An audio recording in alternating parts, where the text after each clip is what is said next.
How to replace the heatsink.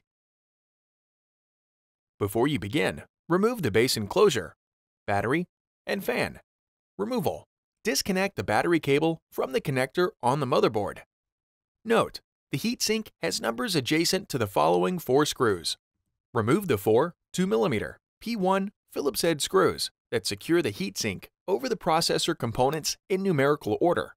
Note: due to the adhesive quality of the thermal grease located between the heatsink and processor components, it may be necessary to move the heatsink from side to side to detach it from the motherboard. Carefully lift the heatsink off the motherboard and remove. Note: before replacing the heatsink, the thermal grease should be replaced. The thermal grease should be replaced every time the heatsink is removed. Reverse this procedure to install the heatsink.